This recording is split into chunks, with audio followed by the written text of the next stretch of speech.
농담이었다고 하는 당신의 진심. 우리는 오늘 농담의 언어적 전략에 대해 이야기해 보려고 합니다. 촌철살인의 농담이 이 메마른 삶에 뿌려지는 단비 같은 것이라면 농담에 대한 이야기는 장마처럼 지루하고 무거운 것일지도 모릅니다. 그럼에도 불구하고 우리의 삶의 무거움, 슬픔, 괴로움 같은 것이 없다면 애시당초에 그걸 가로지르는 농담 같은 것은 존재할 수 없었겠지요.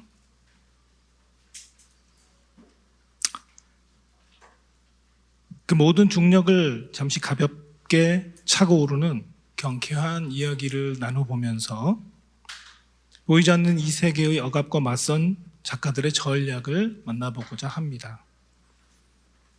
스웨덴의 소설가 요나스 하센 캐미리와 한국의 시인 신보선, 이환과 함께 가벼운 웃음의 힘과 함께 농담 속에 감춰진 진심을 나눠보도록 하겠습니다. 2025년 서울국제작가축제에 오신 여러분 반갑습니다. 저는 오늘 사회를 맡은 이현승입니다. 저는 4권의 시집을 썼고요. 5번째 시집의 출간을 앞두고 있습니다. 시인으로서 저는 언어의 변화가 곧 세계의 변화라는 생각을 가지고 작업을 합니다. 오늘은 시인으로서 보다는 또 질문자이자 독자의 마음으로 함께 하도록 하겠습니다. 2025년 서울국제작가축제의 주제는 보이는 것보다 입니다. 그중 우리가 오늘 마주할 대화는 농담이었다고 하는 당신의 진심이라는 주제로 준비했습니다. 가벼운 농담 아래로 가라앉는 앙금 같은 감정을 걷어올려 심심한 농담 속에 담긴 진심을 만나볼 수 있었으면 좋겠습니다. 무심한 유머처럼 잔잔하고 속 깊은 이야기를 나눠봤으면 합니다. 오늘 이야기를 나눠주실 3분 작가님을 소개하겠습니다. 도시적 우울과 고독, 불안과 유머를 섬세하게 조형하는 작가 신보선 시인님,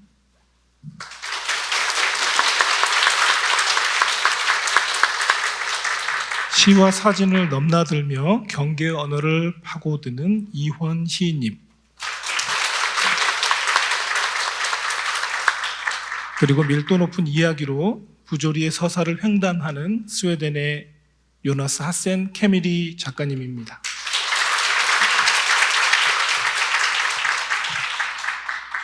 오늘 초청 작가님들은 여러 공통적인 조합들이 있습니다. 아마도 이 3분 작가님들이 저를 제외하면 사실상 그 영어권에서 생활하셨던 분들이라서 제가 여러분들에게 이 3분들의 이야기를 그 한국어로 전달하게 된 최후의 보루라고 이해해 주시면 좋겠습니다. 이 3분들이 갑자기 저의 제재 없이 떠들기 시작하시면 저도 여러분들도 지금 무슨 일이 벌어지고 있는지를 모르는 상황이 생길 수 있습니다. 3분 다 미국 체류 경험이 계시고 또 이중 언어 경험도 가지고 계시고 사진이라고 하는 공통점도 다들 또 공유하고 계시고요. 여러 가지 공통점이 많은 작가님들이십니다. 이 3분 모두께 환영의 박수 한번 부탁드리겠습니다.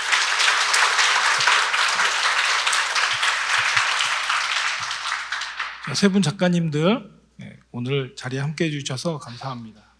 먼저 관객 여러분께 간단한 인사 말씀을 좀 부탁드리도록 하겠습니다. 어느 가까이 계신 캐미리 작가님 먼저 인사해 주시겠어요? Yeah, so hello, my name is Jonas Hassan Khemiri. I'm very happy to be here. I find the topic today really interesting and challenging because in English we have this expression called trying to find a needle in a haystack. I don't know what you would say in Korean. You know, if you have a haystack, a big stack of hay, to find a needle in there is very hard. right? If I had a haystack here and I would ask you to find a needle, it would be very hard. So in English, that means having a really tricky challenge. And I can't think of a trickier challenge than trying to talk about humor and comedy and jokes using interpretation. And this is proof. This is what I try to prove. That if I were, against all odds, to say something funny, we will all be sitting like this for 2 seconds, waiting to see if it's actually funny. No, it's not funny. 예. So to talk like this, I'm very happy to be here, and I'm really grateful for the opportunity to talk to you, and I'm really grateful to the interpreters who are interpreting my words into English. But I do want to say that it is a real challenge to talk about humor and comedy using interpretation, because comedy and humor is instant, direct. And now we have to go, my voice has to pass through this microphone, go to that little booth, and then enter your heads. But I think it could be a fun challenge. I have a friend who sometimes says, a writer friend who says, like, talking like this when the voice is being said on stage and then interpreted through the voice of someone else, he captured it beautifully. He said, it's like a discussion with jet lag. So it takes a few moments for things to get settled. But it doesn't mean that we can't try, and I'm really happy to be here to do that with you. 예. 네. 감사합니다. 홍보선 선생님. 예, 안녕하세요. 저는 시 쓰고 또 사회학 공부하고 또 연구하고 가르치는 신보선이라고 합니다. 예, 오늘 주제 되게 흥미롭고요. 예, 사실 제가 첫 시집을 냈을 때 사람들이 제 시가 웃기다, 재밌다라고 했을 때 그때에는 사실 좀 기분이 안 좋았어요. 예. 내 시가 웃기다고. 예. 근데 요새는 웃기려고 오히려 지금 노력을 하고 있습니다. 근데 첫 시집에는 이제 노력을 안 했는데 유머가 성공을 해서 했다면 요새는 이제 노력하는데 잘 안 되는 그런 상태인 것 같은데, 어쨌든 점점 유머나 농담이나 코미디나 이런 요소들이 제 작업에 점점 중요해지고 있는 그런 지금 시기라서 오늘 주제는 더 저에게 제 작업에 더 적합할 것 같아서 또 많이 기대가 됩니다. 이원신 님도 인사말 좀 부탁드리겠습니다. 네, 저는 시 쓰고 사진 작업하는 이원이라고 하고요. 워낙 생활이나 시간을 보내는 방식이 점점 더 개인적으로 변해가는 이 시기에 이렇게 많은 분들이 여기 와주셨다는 것이 너무 기분 좋은 농담처럼 느껴지기도 하고, 한편 유머에 언제나 실패하는 저를 이 자리에 초대해 주셔서 의아하기도 합니다. 저는 그렇게 웃긴 사람은 아니고요. 짝꿍 앞에서만 웃긴데 오늘 웃김보다는 그냥 할 수 있는 이야기들 잘 해보고 가려고 합니다. 멀리 와주셔서 감사합니다. 예, 작가님들의 인사 말씀을 들었는데요. 겸해서 간단한 근황도 조금 말씀해 주시면 좋을 것 같아요. 이번에는 이원 시인님부터 간단하게 말씀 부탁드릴게요. 요새 뭐 하고 있지? 요즘 날이 풀려서 식물을 키우는 재미를 좀 드리고 있어요. 분재도 드리고 매일 몇 개의 화분을 돌보면서 보내고 있고, 그러던 중에 어제 찾아봤는데 이현승 시인께서 내신 시집에 네. 화분에 물을 주는 장면이 있는 아, 시가 있더라고요. 그래서 그 시에 몇 행을 읽어드리면 좋을 것 같아서 가져왔어요. 죽어가는 나무에 대해 생각하는 동안 저녁은 제 물줄기를 부어 텅 빈 집을 수족관처럼 빈틈없이 채운다. 이 문장이 너무 좋더라고요. 예. 네, 예정이 없던 지금 상황이 발생됐고요. 아 이것은 통역이 어렵겠군요. 네. 네, 저 예. 네, 저는 네 번째 시집을 쓰고 몇 권의 산문집을 집필하면서 시간을 보내고 있고요. 예. 수요일마다 국립중앙박물관에서 글쓰기 수업을 하고 있습니다. 네. 그런데 사실은 대부분의 시간은 고양이랑 침대에서 누운 채로 보내고 있습니다. 예. 마지막 시간이 감사합니다. 제일 밀도 높은 시간이라는 말씀이시죠? 그렇습니다. 네, 네. 알겠습니다. 그 신보선 선생님도 예, 최근 저는 그 세 번째 시집이 2017년도에 나오고 그 이후로는 주로 학교에서 이제 가르치고 뭐 공부하고 연구하고 그러던 시간을 쭉 보내다가 최근에 네 번째 시집을 출간을 했고요. 제가 그러면서 요새 이제 독자들과 만나기도 하고 하면서 뭐 얼마 전에 했던 얘기인데 대학을 이제 예술의 무덤이라고 하거든요. 근데 저는 이제 거기서 이제 대학이 무덤일 뿐만 아니라 대학은 예술의 사후 세계다. 막 그런 생각을 했어요. 네. 그 무덤과 사후 세계가 어떻게 다른지 한번 상상을 해보시면 될 것 같아요. 무덤은 그냥 죽어 있는 거죠. 자기가 죽어 있다는 인식도 못 하고. 근데 사후 세계에서는 이제 유령들이 이렇게 같이 떠돌아다니고, 그 살아 있는 사람들의 세계를 이렇게 그리워하고 돌아가고 싶다라고 생각을 하는데, 저는 최근에 이제 이 시집을 내고 네 번째 시집을 내고 약간 돌아온 느낌이에요. 그 돌아온 느낌으로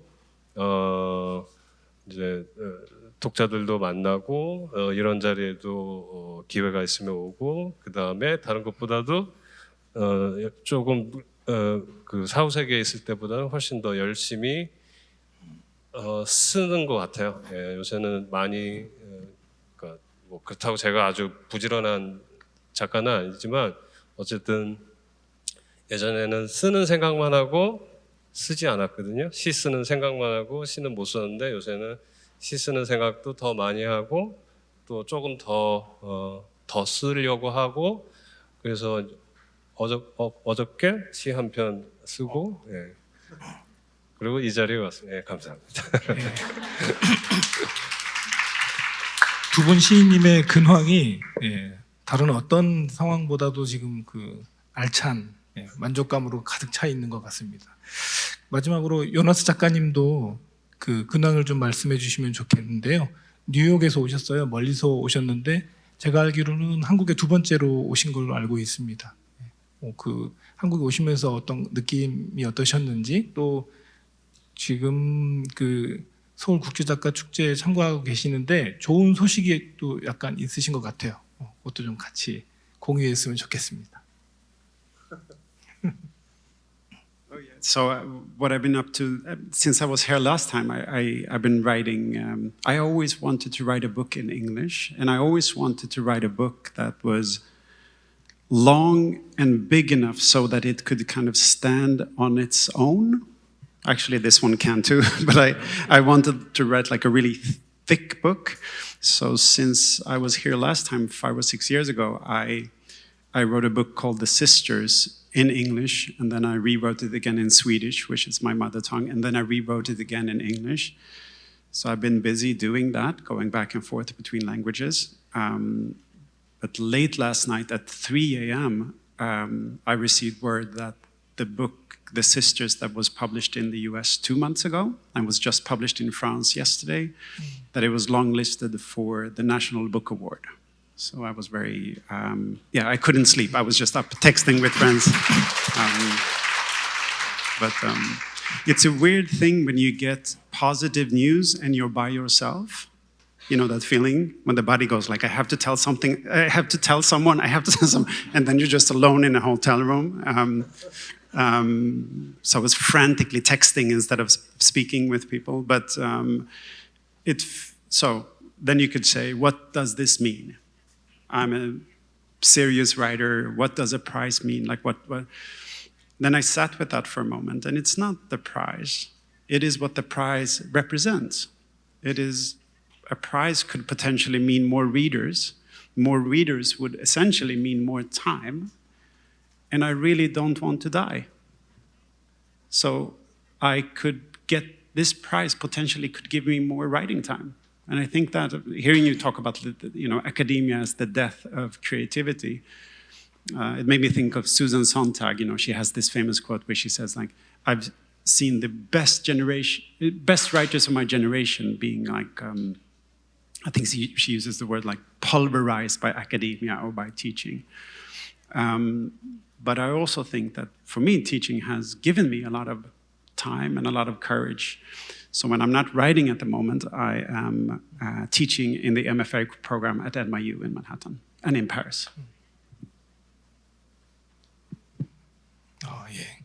그 티칭에 대해서 잠깐 말씀을 드리면 요새는 제가 얼마 전에 그 미국 시인 오션 부엉의 그 비디오를 유튜브에서 봤는데, 오션 부엉은 이제 티칭도 하고 창작도 하는데, 만약에 자기가 자기 직업을 선택해야 한다면 오션 부엉은 티칭을 선택하겠다고 그러더라고요. 창작보다, 만약에 선택을 해야 한다면. 그때 이제 오션 부엉이 했던 얘기가, 창작이 자기한테 훨씬 더 많은 영감과 어떤 행복감을 준다. 물론 창작도 중요하지만. 그래서 제가 아까 대학은 예술의 사후세계다라고 할 때 가르치는 분들, 저를 포함해서 그분들의 열정이나 애정이나 이런 걸 폄하하는 건 전혀 아니고요. 저도 가르치는 데 있어서 그게 저의 소명이라고 생각하고 열심히 노력을 하는데, 가끔은 쓸 때가 그냥 오로지 쓰는 생각만 하고 모든 시간을 쓰는데 헌신해서 쓰는 그 시간이 그리울 때가 있더라고요. 그래서 그나마 요새는 제가 연구년이어서 그런 시간을 좀 갖고 있습니다. 다만 이제 내년에 돌아가면 아마 그때는 열심히 가르치고 열심히 쓰는 그런 좀 그 밸런스를 찾아야 될 것 같은데, 요새 그런 고민을 좀 하고 있습니다. 네. 그 본의 아니게 여러 가지 일들을 하고 살 수밖에 없는데, 작가로서의 만족감이 높을수록 또 살기 위해서 다른 일을 할 때에는 그런 식의 쫓김, 쓰는 일에만 더 몰두하고 있으면 좋겠는데, 한가하게 작품 읽고 쓰는 데에만 매진하면 좋겠는데, 이런 생각들을 늘 할 수밖에 없는 것 같아요. 네. 그러면서도 저 작가들이 마감일이 없으면 창작이 없다는 또 역설적인 얘기를 하기도 하는 거죠. 네. 세 분 작가님들의 근황을 좀 들어봤고요. 네. 그리고 다음 질문으로 원래 이번 그 세션의 주제에 대해서 어떻게 생각하는지 여쭤보려고 했는데, 인사 말씀을 하시면서 간단하게들 다 말씀을 해주셨습니다. 그래서 바로 공통 질문으로 넘어가 보도록 하겠습니다. 글쓰기의 지향으로서 유머에 대해 한번 여쭤보고 싶은데요. 예, 아까 다른 작가님들이 말씀해 주셨던 것들처럼 글을 쓰는 사람에게 이거보다 더 탐나고 이거보다 더 곤혹스럽고 힘든 주제는 없는 것 같아요. 그러니까 웃기는 이야기, 뭐 어떤 사람들에게서든지 즉각적인 즐거움을 유발할 수 있는 글, 이런 것들을 이야기하는 것은 또 그 결과만큼이나 거꾸로 굉장히 곤혹스러울 수밖에 없는 것 같습니다. 그래서 좀 편하게 열어놓고 내가 작가님들께서 뭐 그 자기가 알고 있는 재밌는 이야기, 우스갯소리를 하나 소개시켜 주셔도 되고, 또 본인의 창작 과정에서 그 몰두했었던, 매달렸었던 유머스러운 이야기와 관련해서 한 토막씩 소개를 해주시면 어떨까, 이런 생각이 듭니다. 네. 이게 이제 그 질문의 의도가 아무래도 좀 잘 전달이 안 될까봐 걱정이 돼서 제가 먼저 예를 하나 들겠습니다. 저는 이제 그 한 줄을 찾기, 소개받았어요. 그 유머를. 그래서 그 한 줄의 유머를 찾기 위해서 그 단편집을 모조리 읽었었는데, 셀린저의 유머예요. 그 셀린저 단편집에 나오는 유머인데, 벽이 있잖아요. 건물들에는 벽이 있는데 너 벽이 뭐라고 했는 줄 알아? 라고 이렇게 물어봐요. 소년이. 그 답이 뭐냐면 모퉁이에서 봐. 예요. 예. 별로 재미없으셨나요? 네. 너 벽이 뭐라고 했는 줄 알아? 예. 모퉁이에서 봐. 예. 그러니까 벽이 벽한테 뭐라고 했느냐면 모퉁이에서 봐. 벽은 예, 그 모서리에서만 서로 만날 수 있기 때문에 아, 예, 그렇습니다. 뭐 이렇게 하여튼 읽었던 것들 중에 혹은 내가 쓰면서 내가 생각해도 이건 정말 재밌다. 이런 게 있으면 하나씩 소개해 주시면 좋겠습니다. I think that one of the funniest follow-ups to a joke is when you try to explain the joke. You know, when you say like, "Isn't it funny?" I think a lot of humor. I thought it was so interesting to hear what you said that you got offended when someone said that your writing was funny, because I think in culture in general we think of humor as something a little bit less prestigious than real writing.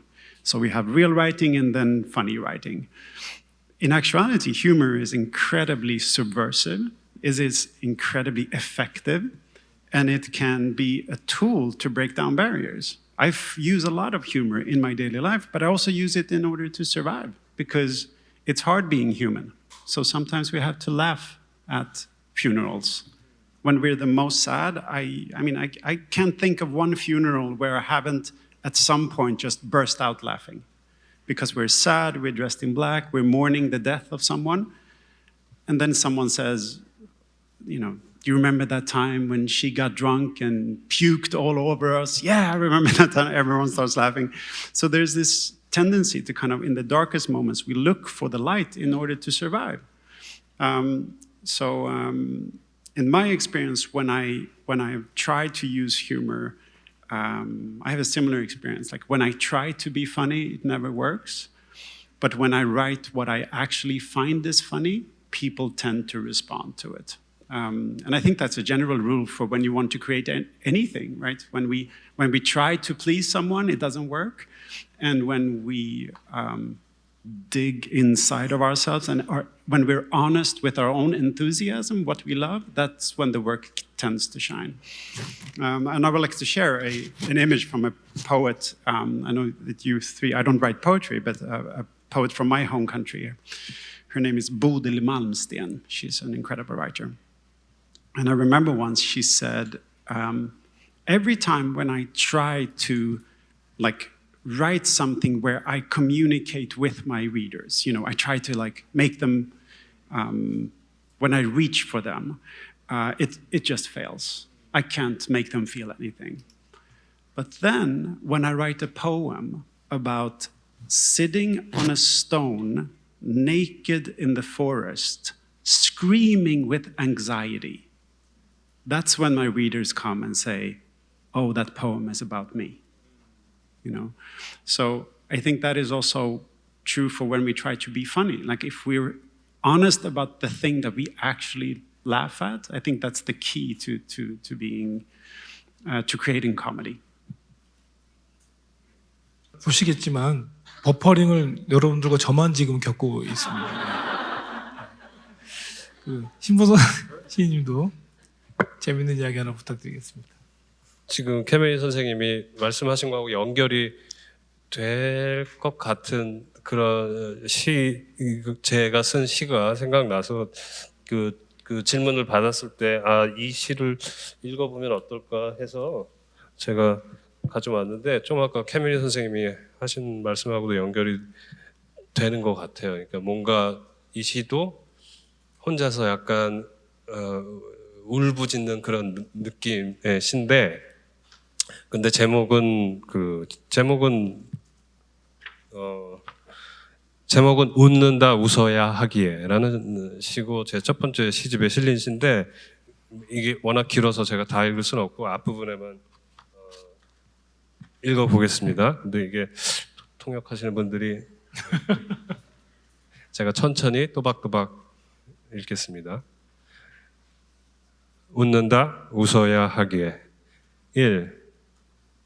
아버지가 돌아가신 이래 이 집안에 더 이상 거창한 이야기는 없다. 다만 푸른 형광등 아래 엄마의 초급 영어가 하루하루 늘어갈 뿐. 엄마가 내게 묻는다. 네이션이 무슨 뜻이니? 민족이요. 아버지가 무척 좋아하던 단어였죠. 그렇구나. 또 뭐든 물어보세요. 톰 앤드 제리는 고양이와 쥐란 뜻이니? 으하하. 엄마는 나이가 드실수록 농담이 느네요. 나는 해석자이다. 크게 웃는 장남이다. 비극적인 일이 다시 일어난다 해도, 어디에도 구원은 없다 해도 나는 정확히 해석하고 마지막에는 반드시 큰 소리로 웃어야 한다. 예.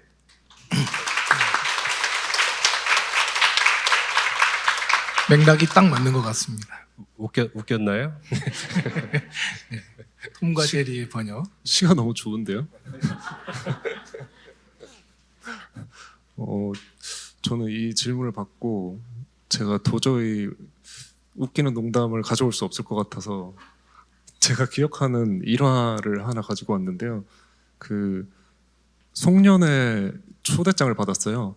시인들이 40명이 모이는 송년회라는 거예요. 어떻게 가지 않을 수 있겠습니까? 송년회라 그래서 블루 블랙 체크 무늬 패턴이 그려진 되게 화려한 수트를 입고 갔는데 전부 하얀 셔츠를 입고 오신 거예요. 그리고 시인분들께서 너무 극내향인이셔서 오가는 대화가 이제 이런 것뿐인 거예요. 아, 너무 잘 읽고 있습니다. 저도 잘 읽고 있습니다. 시집 너무 좋았습니다. 그리고는 정적이 흐르는 거예요. 그 누구도 스몰 토크를 하지 않고 아무도 이야기의 주인이 되지 않는 그 식탁에 앉아서 너무 도망가고 싶다는 생각을 한 거예요. 그런데 하필 제가 그날 사진을 찍기로 한 날이었거든요.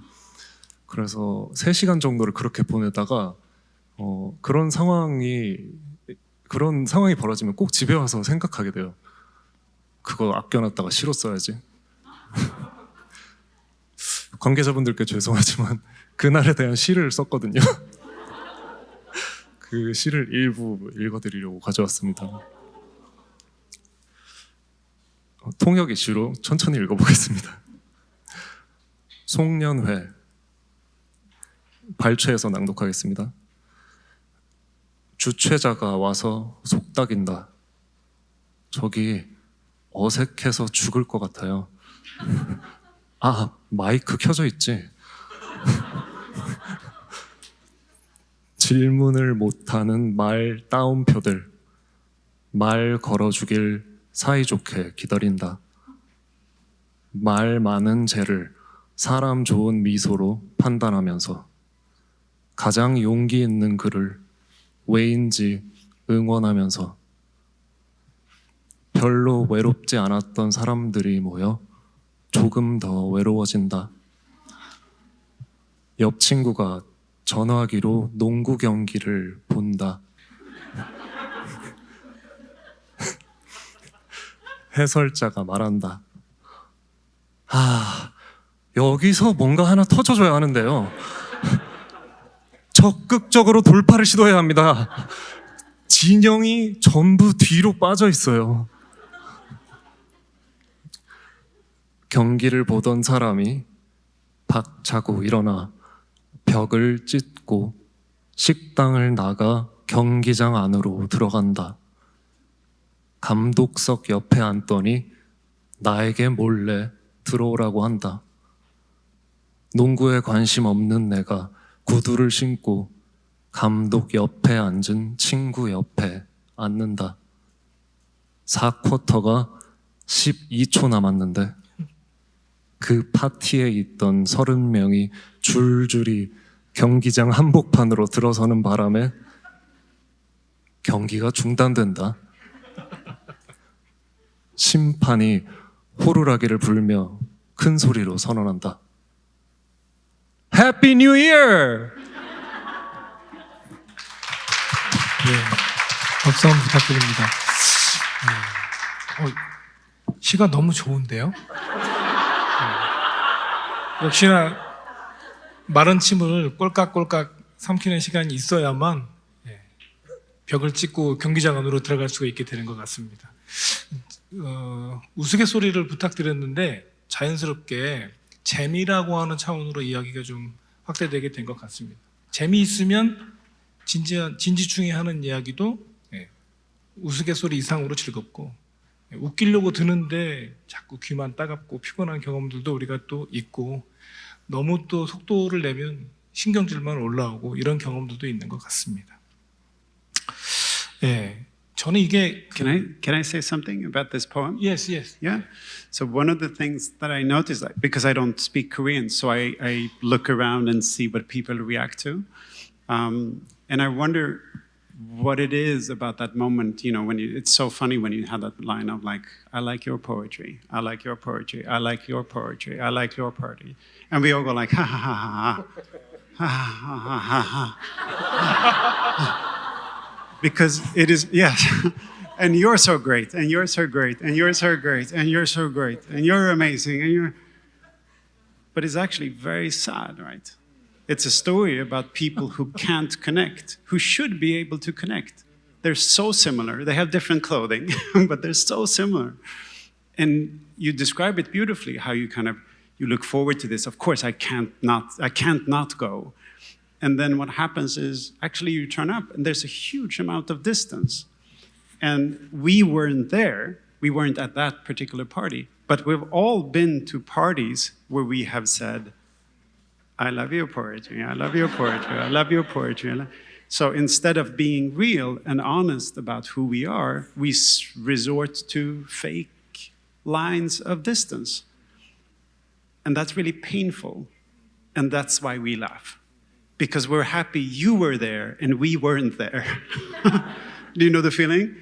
And I think a lot of good comedy comes from that. Like, you know, we sometimes think that comedy is something cheap and easy, but it's actually serious business to recognize that I'm very happy right now that I'm not a poet at that party. Because I remember all those kinds of parties that I've been to and walked home and felt alone. So I thought that was a beautiful description. Thank you. I mean, can I respond to you in Korean? 그 송년회에서 모두가 애석해지는 지점이 모두가 좋은 말을 하고 있는데 애석해지는 지점이 결국은 농담도 마찬가지지만 우리가 조금씩은 서로를 향해서 침범할 준비가 되어 있어야 손을 건네고 먼저 질문을 하고 농담이라는 것을 할 수 있잖아요. 농담은 자칫하면 내가 우스워질 수 있는 리스크이기도 하잖아요. 근데 그 자리에서 누구도 그 침범을 탐하지 않았다는 것이 좀 애석했던 지점인 것 같고, 그래서 저는 어떤 자리에 가면 먼저 질문을 많이 하는 사람들과 보통 좋은 동료들이 되는 것 같아요. 누군가를 유심히 관찰하고 있고 유심히 관찰하는 사람들이 자신과 상대방을 연결하면서 틈을 만드는 사람들인 것 같거든요. 조나스가 해주었던 말이 제가 느꼈던 그런 점들과 비슷한 맥락에서 공명하는 것 같아서 나눠봤습니다. 예, 아마도 그 모임에서는 술이 필요했던 것 같습니다. 아직 입도 안 풀리고 온도도 아직 따뜻해지지 않았기 때문에 서로 대면대면했던 것이 아닐까. 또 자기 몰입도가 강한 사람들일수록 쉽사리 자기 마음을 꺼내는 데는 또 어려움을 더 많이 겪는 것이라서 우리들 작가들끼리 모이는 송년회에 가면 그런 그 고통스러운 시간들을 대부분의 시간으로 소비한 뒤에 이제 안녕 잘 가 하면 그때부터 뭔가가 시작되는 것 같은 이런 일도 있는 것 같아요. Can I tell you about an awkward party? 아 예? Yeah. 버퍼링 때문에 지금 it's not a battle. I'm not competing with the poets. You will win. But once I was invited to a party where the idea was beautiful. I love the idea. The idea was, come, I'm inviting you all to my party. You will come dressed as your parent. Yes. So I would go, oh, that's an interesting sound. You went like, oh. So I would then dress up like my dad. And you would dress up like your dad or mom. You could choose. And like we could choose which parent. And the idea is beautiful. We would come to pay homage to our parents.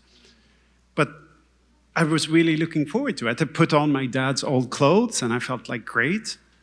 But then you go to this party and you quickly realize that everyone is there as their parents. And we all started talking about our kids. Yes, oh. And especially, like, it became the saddest party I've ever been to. Because everyone was like, yeah, my son is terrible. I'm so ashamed of my daughter. Because they were reenacting not who they if their parents were actually there. I think the parents would say, I'm so proud of her. She followed her dreams. She became an accountant or whatever. But like in the terrible version of our imagination of what our parents would say, they were just ashamed.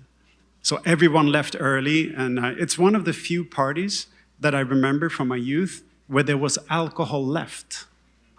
At the end of the evening, we had like alcohol left because normally Swedes, we drink everything. We would drink like water, we drink everything because we never leave out like a party with alcohol. But this night, people just, no, I'm too depressed to keep drinking and left. Yeah. 다음번에는 자녀들처럼 입고 가는 파티를 해야겠네요. They should. Yeah. Oh yeah, yeah. That's a great idea for a party. Yeah. No alcohol though. It's a good comeback. 좀 전에는 도포 입고 삿가 쓰는 생각을 했는데 이원 시인이 방금 거두시니까 지금 기저귀를 차야 될 것 같은 이런 생각이 듭니다. 예. You could tell everyone that it's a traditional party, but then tell one person that it is like Lord of the Ring theme. Like that would be fun. 예. No? 어쨌든 재미가 없으면 술도 소용없다는 사실을 저는 깨닫게 됐는데 이것도 지금 시차가 좀 있는 것 같아요. 예, 그러면 바로 다음 주제로 이어가도록 하겠습니다. 그 농담이라고 하는 게 이제 저는 농담하면 가장 제가 생각할 때 뛰어난 농담이라는 건 그 상황을 전복시키는 상황을 완전히 다시 보게 만드는 이런 농담인 것 같아요. 글루미 선데이라는 영화에서 그런 농담을 봤어요. 그 영화에서 그 유태인 식당 주인인 자보가 했던 농담인데 그 뭐 보신 분들도 있을 것 같고 모르시는 분들도 있어서 잠깐 소개를 하자면 우스갯소리 하나 해봐라고 하니까 이제 그 한 농담이 간추리면 그런 거겠죠. 그 유태인 수용소 소장이 독일의 빛나는 과학기술을 보여주겠다라고 말하면서 이 사람이 한쪽 눈이 의안인데 그 수용소에서 아무나 불러내서 내 두 눈 중에 어느 쪽이 의안인지를 맞춰봐. 맞추면 살려주고 아니면 죽이겠다. 그래서 실제로 이제 틀린 사람들을 총으로 쏴 죽이는데 어떤 그 유태인 한 분이 나와서 바로 맞추는 거예요. 왼쪽 눈이 의안이십니다. 그러니까 어떻게 알았지? 독일 기술이 너무 뛰어나서 진짜와 가짜를 구분하기 어려운데 어떻게 그걸 알았지? 라고 물어보니까 왼쪽 눈이 더 인자하시거든요. 이렇게 말하는 대목이었어요. 그게 자기 친구한테 지금 겁박받고 있는 영화의 맥락에서 그게 이제 상황을 사실은 좀 역전시키는. 그게 유머가 힘이 없는 것 같지만 오히려 그 사실 자체가 얼마나 억압적인지를 폭로하는. 그러니까 유머라고 하는 게 이렇게 겉의 층위의 이야기하고 안쪽 층의 이야기가 서로 온도차가 있는데 이것 때문에 더 이제 통쾌해지기도 하는 것 같습니다. 근데 그게 생각해 보면 말이 놓여져 있는 일반적인 조건 같다는 생각도 들어요. 그러니까 작가들이 글을 쓰려고 할 때 고유성을 발견하게 되는 그 지점이 꼭 그런 상황 같다는 생각도 듭니다.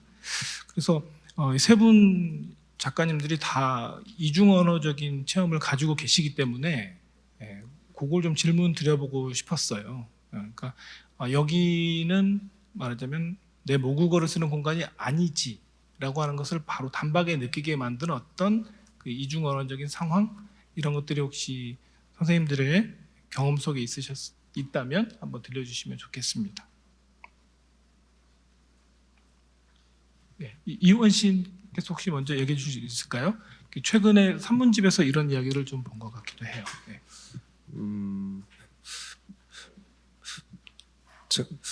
제가 미국에서 그래도 한 10년 조금 넘게 생활을 했었는데 처음에는 당연히 모든 순간이 저에게 이 방에 있는 순간처럼 느껴졌지만 그 제가 한 영어라는 언어와 이 나라의 문화권 안에서 이제 내가 적응하는데 필요한 것들을 웬만큼은 갖췄다고 이제 느꼈을 때 있잖아요. 활동을 하면서 예술 영역에 대한 언어나 필요한 것들을 많이 습득을 했다고 느꼈을 때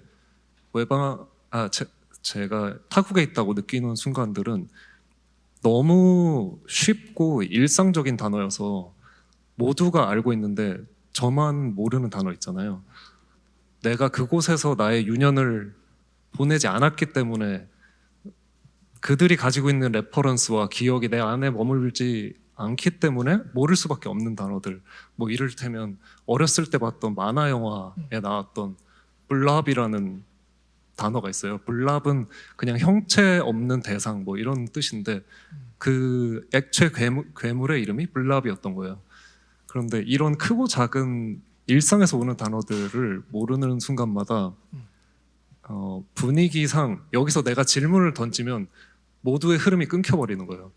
그래서 알아들은 척하고 넘어가는, 알아들은 척하고 같이 웃는 그런 상황을 거듭하다가 어느 순간부터는 그래도 물어보는 사람이 되어야겠다. 왜냐하면 나는 이곳에서 보낸 시간이 부족하기 때문에 그들에게 그것을 구하는 것이 맞겠다고 생각해서 그 이후로부터는 계속해서 질문하는 사람이 됐는데 어쨌든 그 한 나라의 언어, 그 나라의 사람들과 이어진다는 것이 단순히 그 나라 말을 잘하게 되는 것을 넘어서 그곳에서 쌓인 시간과 기억이 축적되어서 생기는 거구나 그런 생각을 했었던 것 같아요. 네. 신보선 시인님도. 그러니까 언어 다양한 세계에는 다양한 언어들이 있는데 이제 제가 사회학을 해서 그런데 언어들 사이에는 다 평등하거나 다 균등하지 않죠. 어떤 언어가 이를테면 더 우월한 언어로 인식이 되죠. 뭐 그것이 더 많이 쓰여지기 때문에 혹은 그것이 더 오래됐기 때문에 여러 가지 이유로. 그래서 보통은 이제 뭐 메이저 언어와 마이너 언어 혹은 중심 언어와 주변 언어로 이야기를 하는데 그 중에 이제 대표적인 메이저 중심 언어가 영어죠. 그리고 저는 이제 영어권에서 학교 생활을 했고 그럴 때 그 경험은 영어를 학습하면서 또 제가 선택한 그 학업을 이어가면서 거기서 살아가면서 그 과정은 굉장히 고통스러웠습니다. 그리고 단 한 번도 그리고 지금도 제가 그 질서 안으로 들어갔다고 그 질서 안에서 인정받았다고 생각한 적은 단 한 번도 없습니다. 심지어 영어를 잘하게 되더라도 마찬가지입니다. 여기 미국에서 생활하시고 혹은 심지어 거기서 태어나신 분들 다 잘 아시겠지만 영어를 잘하면 어떤 질문을 듣냐면 넌 왜 이렇게 영어를 잘하니? 라는 질문을 듣죠. 네. 그러니까 거기에는 언제나 이제 벽이 있는 거죠. 네. 넘어설 수 없는 벽. 네. 근데 이제 헌 씨는 계속해서 질문하는 사람이 됨으로써 그 벽에 도전하고 그 벽을 허물 수는 없더라도 그 안에서 분투하고 그런 선택을 이제 하신 거고 저는 이제 글 쓰는 사람으로서 그런 어떤 그 언어에 대한 그 감각을 가지고 작업을 하는 것 같아요. 그 중에 아까 소개한 시 중에 일테면 저희 어머니가 영어를 갑자기 배우시기 시작한 거예요. 예. 그리고 그 배우는 것이 초급 영어인데 그 배우는 것이 자신의 자존감을 회복하는 과정이었고 또 아버지가 돌아가셨는데 아버지가 그렇게 영어 교육을 강조를 하셨어요. 저 어렸을 때 중학교 때 영어를 처음 배웠는데 아버지가 BBC 영어를 가지고 있었어요. 그래가지고 저는 처음 초반에 영어 배울 때 영국 액센트로 얘기했어요. 미국식이 아니라 또 그것과 관련된 시도 있고요. 그래서 이게 저한테는 왜 한국의 노인분이 아버지가 돌아가신 다음에 그 슬픔과 또 무너진 자존감을 회복하는데 영어가 필요하지라는 그 상황이 저한테 너무나 블랙 코미디였고 서글펐고 하지만 그 어머니의 진심이란 게 있는 거잖아요. 또 어머니의 그 분투라고 있는 게 그게 저한테는 굉장히 중요한 경험이었고 또 그래서 이제 시에 담아낸 거죠.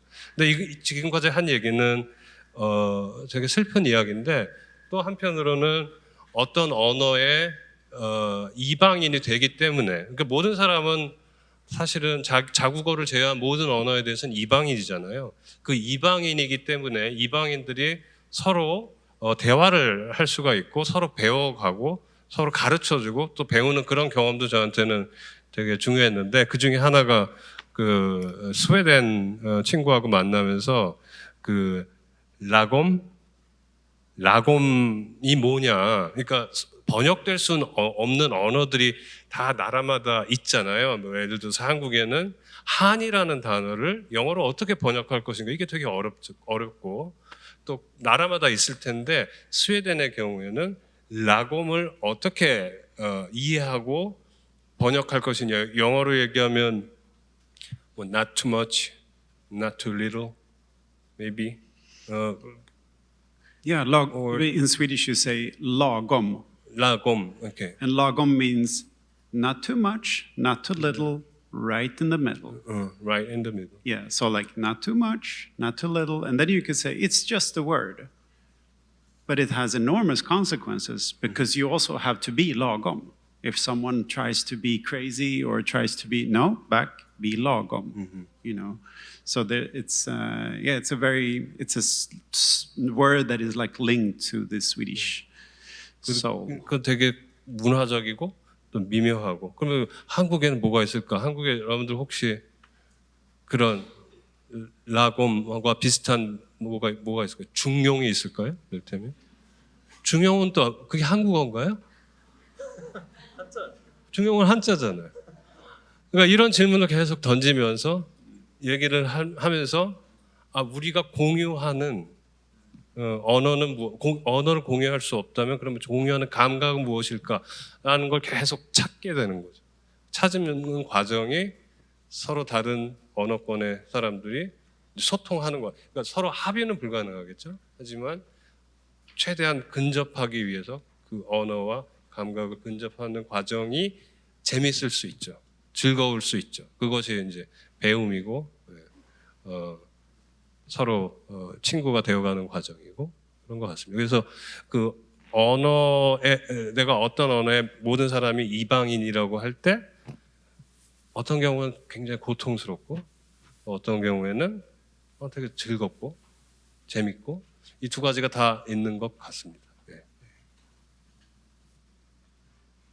Yeah, I mean, I love languages. I wouldn't be here with you on this stage if I didn't love languages. But I grew up with 3 different languages. So I heard Swedish, French, or maybe 4 Arabic and English. Those were the 4 languages I heard growing up.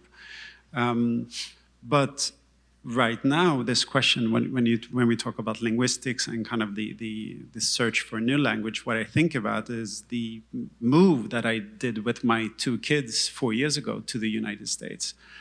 And part of me, I remember that moment. So I moved from Sweden, a country with free healthcare and a well-functioning society and no guns, to a country that is very different. No healthcare, lots of guns.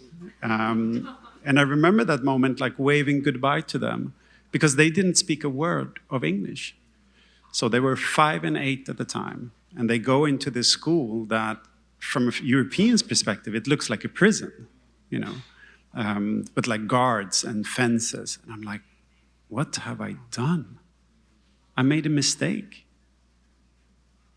And then 2 months after that, they come home and they start correcting my English. They start to say like, no, Dad, you don't say that.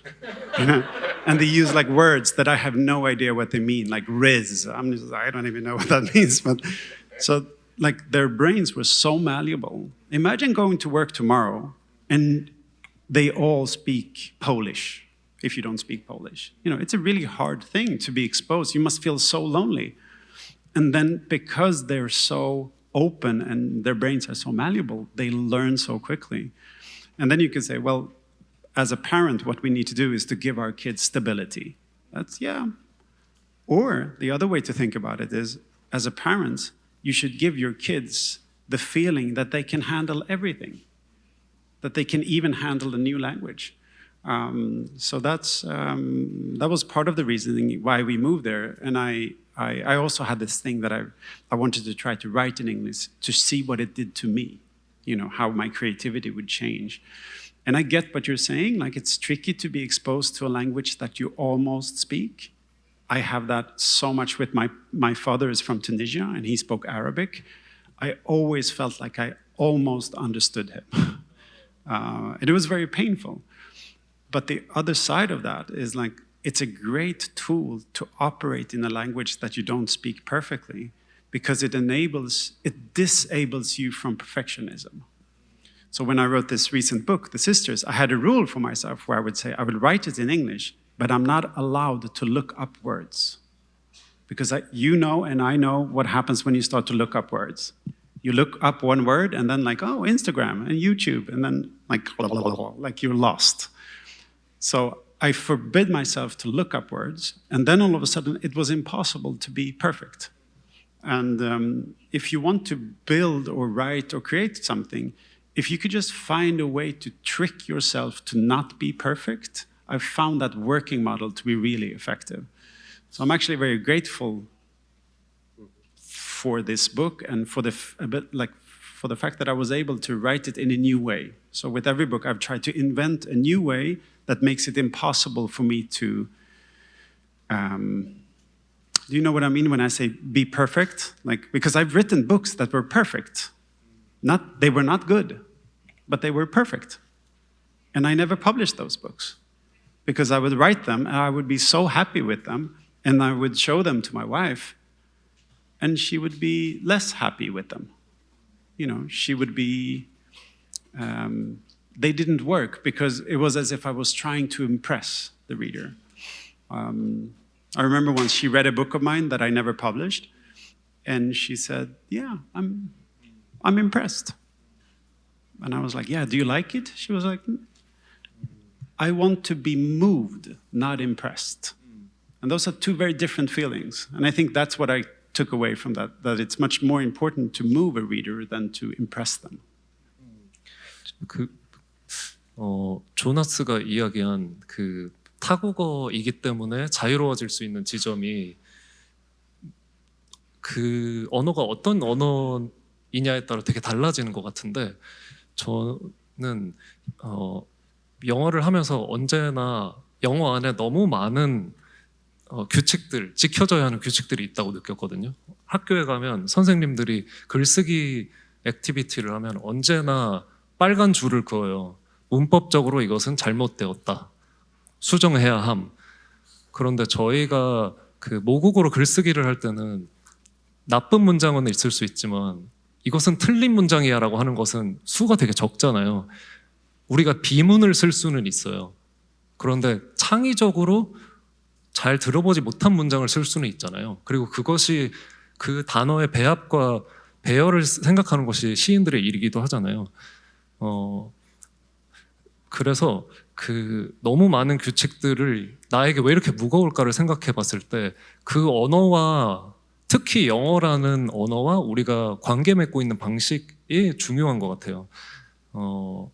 조나스에게는 또 영어가 또 다른 맥락으로 존재했었겠지만 한국에서 나고 자란 누군가에게 영어는 내가 누릴 수 있는 풍요로운 나의 또 다른 무엇, 나의 또 다른 성분이라기보다 내가 잘 해내야 하고 내가 성취해야 하는 대상에 가깝잖아요. 그것이 아름다움의 대상이 아니었잖아요, 우리한테. 그것이 먼저 우리 안에서 아름다워질 기회를 주고 주어와 동사가 없다고 해서 그것이 문장이 아니라고 그것을 가르치기 전에 어떤 것이 주어이고 어떤 것이 생략될 수 있는지를 같이 이야기해보는 시간이 적었기 때문에 특히 한국인들에게 영어라는 언어가 더 그 안에서 경직되기 쉬운 것 같아요. 지금 두 분 말씀 이렇게 받아서 이야기를 하면 우리가 보통 그러니까 일반적으로 영어 교육, 모든 언어 교육 마찬가지지만 이제 완벽하게 해야 되는 거잖아요. 오류 없음, 완벽함, 그게 굉장히 중요하잖아요. 그럴 때 우리가 보통 콩글리시라고 하면 콩글리시는 결국 뭐라고 얘기하면 broken English라고 그러잖아요. 그건 고장난 문제가 있는 영어잖아요. 근데 우리가 발상의 전환을 하면 콩글리시는 어떻게 보면 한국어와 영어를 섞어서 새롭게 만든 언어가 될 수 있는 거죠. 실제로 지금 이 아이디어를 가지고 시창작에 적용한 시인이 미국의 그 캐시 박홍이라는 시인이 그 콩글리시를 적극적으로 이것은 브로큰 잉글리시가 아니다. 이것은 우리의 언어, 나의 시어다라는 그 믿음 생각을 가지고 시를 썼습니다. 우리가 이 생각을 조금 더 확장하면 그냥 시창작에만 적용되는 게 아니라 모든 나라의 영어는 이제 굉장히 지배적인 영어고 아까도 말씀드린 메이저 언어잖아요. 하지만 이 메이저 언어를 수용하는 방식은 그것을 완벽하게 학습하고 따라하고 그런 방식이 아닐 수 있다는 우리가 생각에 다다르게 되는 거예요. 그래서 예를 들어서 스팽글리시도 있을 수 있고요. 그러니까 모든 나라의 영어가 그 로컬 그 언어와 만나서 새로운 언어들을 사람들이 시인뿐만 아니라 사람들이 만들어낼 수 있는 거죠. 우리는 그걸 그렇게 명명할 수 있는 거죠. 콩글리시는 브로큰 잉글리시가 아니다. 그건 우리가 새롭게 만든 언어이다. 그렇게 할 수 있는 거죠. 예. 그래서 그 생각을 가지고 우리가 언어에 대해서, 언어의 관계, 언어의 질서에 대해서 생각하면 훨씬 더 좀 다르게, 새롭게, 그렇게 억압받고 막 강박에 스트레스 받고 이렇게 생각 안 해도 이렇게 생각 안 해도 될 것 같아요. 네, 언어 안에도 여러 가지 방언이 있잖아요. 지역에 기반한 방언도 있고 세대나 또 집단에 근거한 방언들도 있는 것처럼 그런 방언들에 대해서 좀 마음의 문을 열면 얼마든지 다른 주체성이 자각될 수 있다라는 이야기를 좀 이어가 볼 수 있을 것 같습니다. 그래서 창작의 조건이라고 하는 게 이 이중 언어적인 상황 자체가 창작에 미치는 영향에 대해서 좀 여쭤보고 싶어요. 그 몬테코라는 소설 안에 케미리 작가님의 그 케미리의 문법 규칙 뭐 이런 장이 있어요. 거기서 지금 이야기됐던 것들을 굉장히 디테일하게 풀어놨는데 이제 번역자가 그만큼 공을 들이셨겠지만 스웨덴 이야기인데 우리한테 통하는 부분들도 되게 많고 재미있더라고요. 그러니까 사실은 이 두 가지 자질이 같이 있는 것 같아요. 고유하고 개별적인 방언의 영토가 하나 있고 또 그런 것들을 뛰어넘는 보편 언어의 지점도 또 같이 존재하고 있는 것 같습니다. 그래서 지금 케미리 작가님은 다시 또 그 아까 사중 언어적 환경에서 이제 미국으로 가서 생활하고 계시는데 본인이 이제 그 양육되던 자녀였다가 지금은 이제 자녀를 키우고 계시잖아요. 그래서 이런 이중 언어적인 조건에 대해서도 아까 그 자녀분들이 슬랭을 배워가지고 와서 아빠 뭐라고 이렇게 하면 또 내 언어가 교정되기도 하고 이런 것들처럼 여러 가지 상황이 좀 독특한 상황이 많이 발생될 것 같아요. 그래서 이런 이중 언어적인 환경이 작가로서 케미리 작가님이 작품 창작을 하는 데 있어서 어떤 영향을 준다고 생각하시는지 한번 말씀해 주시면 좋을 것 같아요. Definitely. Well, what comes up for me when I hear that is something that we talked about just before we went up on stage. I shared that sometimes I wonder how long I'm going to be there for. just because I'm thinking about the influence of the United States on my kids. Especially my oldest son, who's adorable in every sense of the word, but who like really likes money. like when he was 8, like he wanted a lottery ticket, you know, for Christmas, and I was like, no, I'm not buying you a lottery ticket because like you never win on lottery tickets. And then I said, well, if you want to like invest in something, you should buy stocks. And then he was like, what is a stock? Well, a stock is a tiny bit of a company. He was like, yeah, I want that. So he asked for like, as a Christmas gift, he wanted stocks. And I've never met anyone who is like, he's a really fascinating person. Like the other, he was going to soccer practice, and as we were leaving, he looked at me and was like, Dad, I have the feeling I will find money today. I was like, okay. And then we walked out and we went to his soccer practice, and then he just like finds money. Yeah, it's incredible. I've never met anyone like him.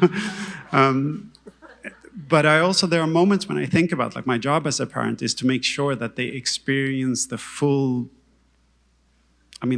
life.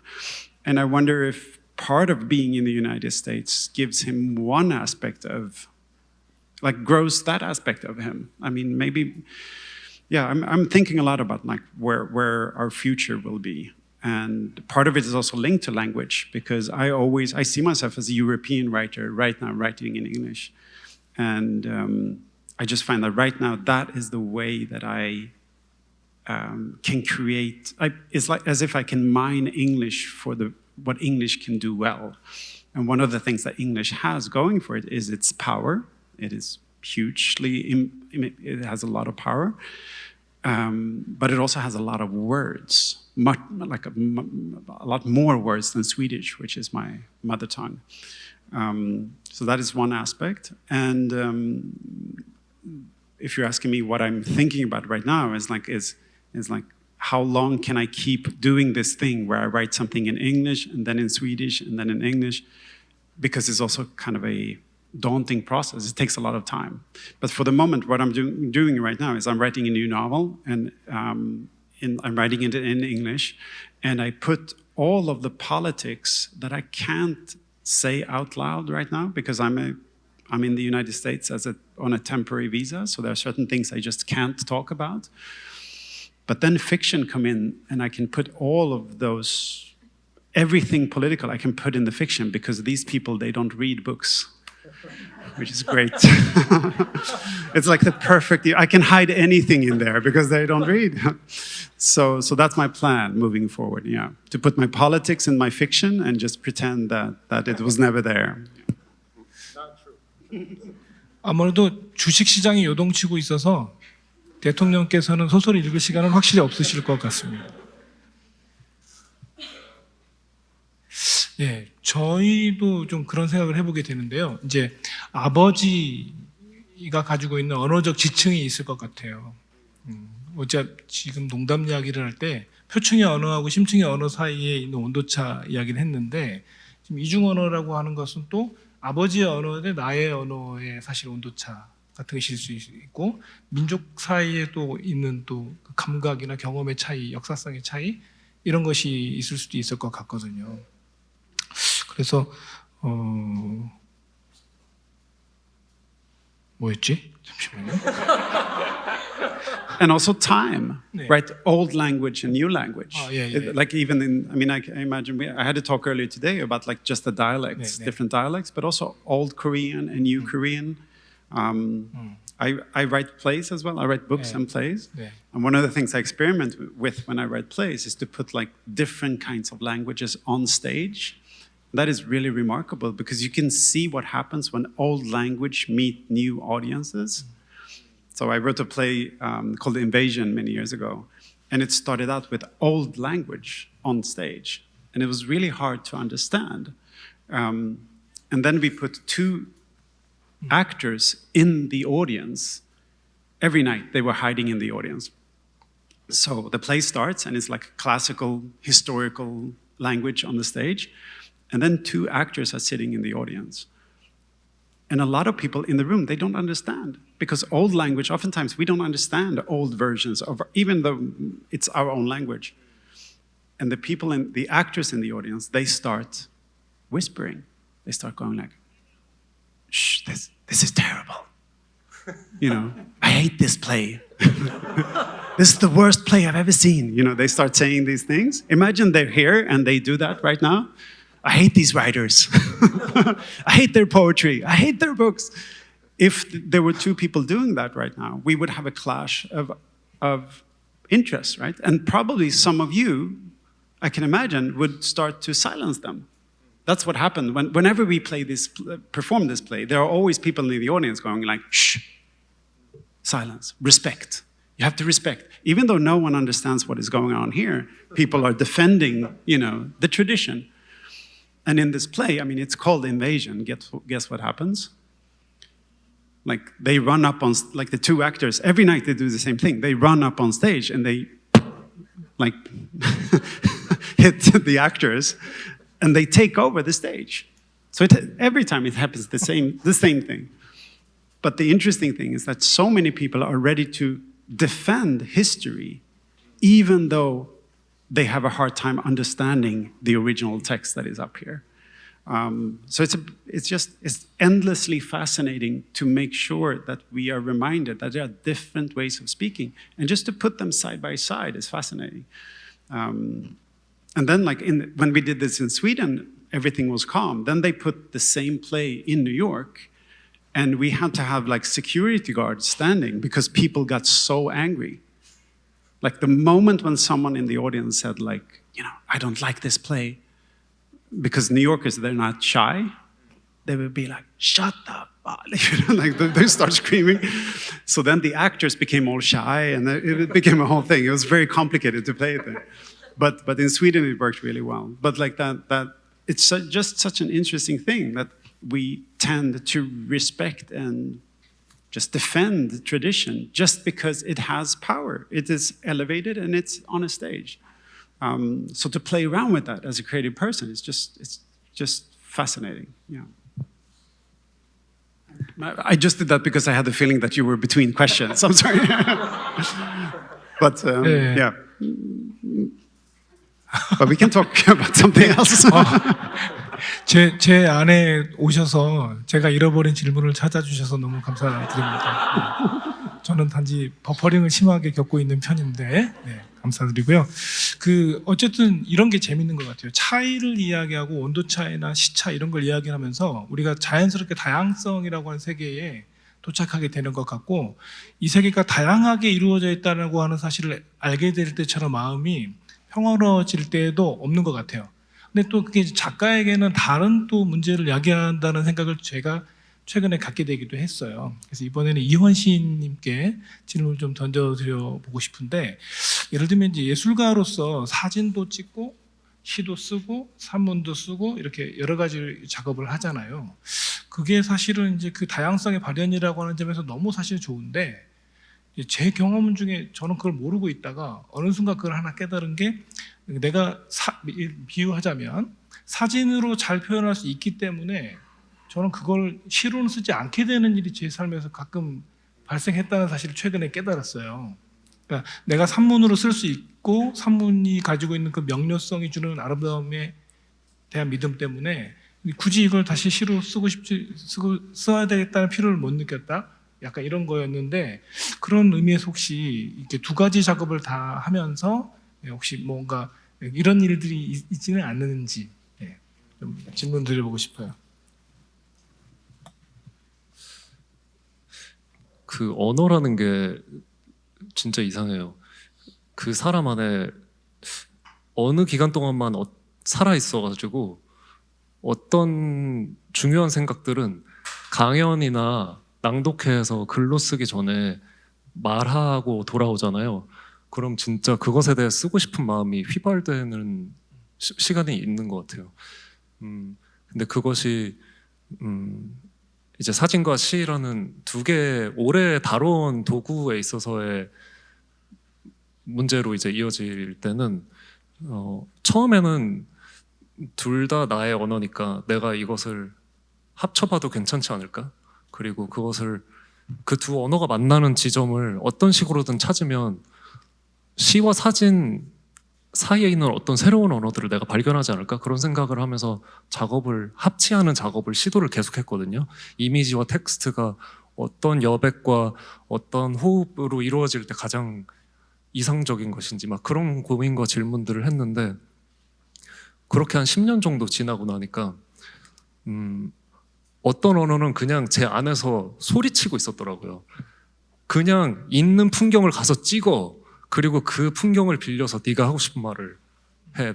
나는 그 자체로 완전해. 이렇게 저에게 말하고 있는 것 같은 거예요. 그러니까 어떤 언어는 그 자체로 혼자 서 있는 그 자체로 완전한데 제가 제 안에서의 어떤 충동 때문에 그것들이 뒤엉켜서 그것을 구분하는 시간을 좀 가졌던 것 같고요. 시로 반드시 발화해야 되는 그런 상황은 아까 송년회에서 난처해질 때처럼 네. 이게 분명히 내 앞에서 지금 일어나고 있는 일인데 한 번도 겪지 않은 것 같은 일처럼 이것을 말하고 싶고 내 안에서 부수고 싶고 찍고 싶고 다시 새로 만들어서 그 상황을 내 안에서 태어나게 하고 싶을 때 시로 말하고 싶은 것 같아요. 두 가지가 다 있는 거죠. 네. 그러니까 사진이 시로 번역될 수도 있고 또 어떤 면에서는 사진이 주는 명료한 지점이 그러니까 그 명료함이라는 건 물론 이제 어떤 예술적인 내가 그리고 싶은 지점을 정확하게 포착해 주는 그런 지점 때문에 굳이 그걸 언어로 다시 쓰고 싶지는 않아지는 지점도 같이 있는 이런 것인가요? 네, 그게 설명하기가 좀 어려운데 사진은 어쨌든 실제로 한번 거기 존재했던 장면이잖아요. 그 장면을 내가 봤잖아요. 그리고 누군가가 아마도 봤을 장면일 확률이 높은데 이미 있었던 장면이기 때문에 사람들이 이미 있었던 장면 앞에서는 자기가 못 본 것을 상상하거든요. 그 사진 앞에 오래 서 있으면 그 이미지가 나를 어딘가로 데려가는데 그것이 사진이라는 장르 안에서 가능해지는 지점인 것 같고 시는 우리가 잘 몰랐던 사건을 이렇게 더 붙이고 배치해서 한편으로 만들어 놓으면 분명히 없었던 사건들인데 이것이 내가 경험해본 무언가처럼 느껴지기도 해서 그 갈리는 지점이 되게 재밌어요. 있었던 풍경을 데려와서 없었던 것으로 데려가는 것과 없었던 이야기를 가지고 와서 지금 내가 알고 있는 그 지점으로 독자들을 데려가는 것, 그들이 알고 있는 지점으로 데려가는 것이 좀 달라지는 지점인 것 같아요. 예.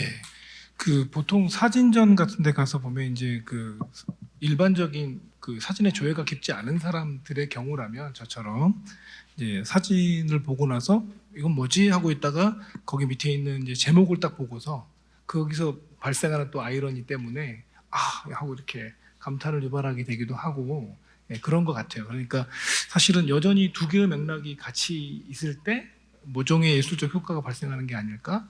그러니까 어떤 경우는 사진들만 쫙 이렇게 있는데 처음에 이 사진이 다 뭐지? 이렇게 생각하게 되는 것 같아요. 근데 이제 거기 언어가 일종의 다른 온도차를 만들면서 예, 좀 뭔가 새로운 발견이 가능하게 된달까? 예, 이런 느낌도 있는 것 같아요. 저는 그래서 사진전 할 때마다 예. 관객분들이 오셔서 왜 사진 제목을 이렇게 지으셨냐고 네. 물어볼 때 있잖아요. 예. 그럴 때 제목과 관계없이 그냥 느끼고 싶은 대로 느껴주시라고 이야기를 많이 하거든요. 예, 예. 이미지라는 게 사실 그런 거잖아요.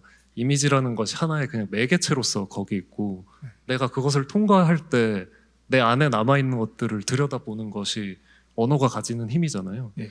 그렇게 사진을 경험하셨으면 하는 마음이 늘 있습니다. 그런 아쉬움이. 아 그걸 왜 이렇게 제목을 붙였냐고 물어보는 사람들이 있군요. 네. 네. 궁금할 수도 있지만 네. 네. 아 예. 물어보고 싶어도 차마 못 물어봤었는데 예. 그런 일도 있다는 생각이 드네요. 그 다음에 저 신보선 시인님과 케미리 작가님한테 같이 좀 여쭤보고 싶은 질문인데요. 그러니까 이제 아버지의 언어와 내 언어 사이의 그 온도차 이런 게 이제 일종의 세대 감각이 될 수 있다면 어느 사이에 이제 우리는 또 아버지의 언어를 구사하는 사람이 되어 있는 것 같아요. 그래서 캐미리 작가님의 작업에서 그 다음 세대 언어를 굉장히 적극적으로 수용하고 있는 지점들이 너무 재밌고 좋았는데 그러니까 뭐랄까요? 아버지의 언어를 내면화하고 거기에 대해서 거리를 둘 때 하고는 또 다른 입장이 되는 것 같아요. 그러니까 다음 세대의 언어에 대하여 내가 기성의 언어로 이야기하고 있다는 느낌이 들 때 오는 불편함이 있는 것 같아요. 이걸 조금 제가 좀 드리는 말씀이 명료하지 않아서 죄송합니다. 좀 쉽게 설명을 해드리자면 이런 거였어요. 예를 들면 뭐 저는 범죄자에 대해서 너무 고정관념을 가지고 바라봐서는 안 된다라는 개방적인 생각을 제가 갖고 있다고 믿고 있었는데 어느 날 이제 제가 살고 있는 집 근처에 그 성범죄 이력을 가진 사람이 전입해 왔다라고 하는 행정안전부에 이제 편지를 받고서 제 마음이 제가 갖고 있는 신념과는 다르게 작동하는 걸 발견했어요. 근데 그게 만약에 제가 아이를 키우는 사람이 아니었다면 사실은 약간 여전히 개방성을 유지할 수 있을 것 같았는데 아이를 키우는 사람 입장이 되니까 제가 어느 사이 굉장히 보수화되었다는 생각이 들더라고요. 우리 동네 좀 안 되는데? 뭐 이렇게 한다거나 뭐 이것에 좀 약한 맛 버전은 엘리베이터 안에서 저희 아이가 다른 주민들한테 막 인사를 하면 역시 나는 아이를 잘 키웠어. 이런 생각이 들다가도 저희 오늘 아침에 된장국 먹었어 이래버리면 그런 건 얘기 안 하는 게 좋은데 막 이렇게 그러니까 뭔가 사실은 아이가 다른 이웃들과 이렇게 밝게 지내는 게 좋지만 어떤 면에서는 사실 거기 안에 또 선을 제가 만들고 있는 것이 느껴지더라고요. 그래서 작품 창작을 하면서 내가 이제 기성의 언어를 구사하는 사람이 되었다라고 하는 것을 느끼는 때가 언제인지 또 그런 느낌에 대해서 어떤 생각들을 좀 가지게 되셨는지 여쭤보고 싶어요. 캐미리 작가님부터. I can share just I mean, what comes up for me is that I've always tried to make sense of my life through my writing. And I think part of why I write is to be able to control something that ultimately can't be controlled. So death and time. And my most recent book, The Sisters, it is half of the book is fictional. I write the story of 3 half Tunisian sisters, and every other chapter starts with a personal memory that I have never been able to write about before. And the personal memories, very often they're just weird and random, and they're often about my father, because he influenced me a lot. And in January, I was in Paris, and I was teaching, and I was reading an excerpt from this book. And it ended with a line. It's the end of the 4th chapter, where basically I tell the story of how me and my dad, he once wanted me to get my hair cut. And I said, no, I want to keep my hair. And he was like, no, you should get it cut. I'm like, no, I want to keep it. No, you need to get it cut. No, I want to keep it. And then we went to a barbershop. And then he told the hairdresser to cut my hair, even though I didn't understand it. So he cut it really short. And it's a memory about that.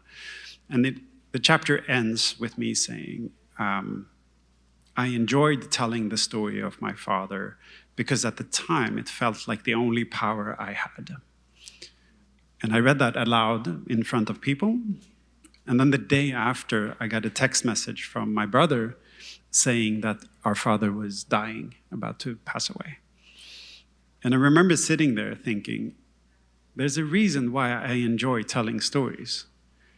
Because it gives you a sense of control in the face of death. But death always wins.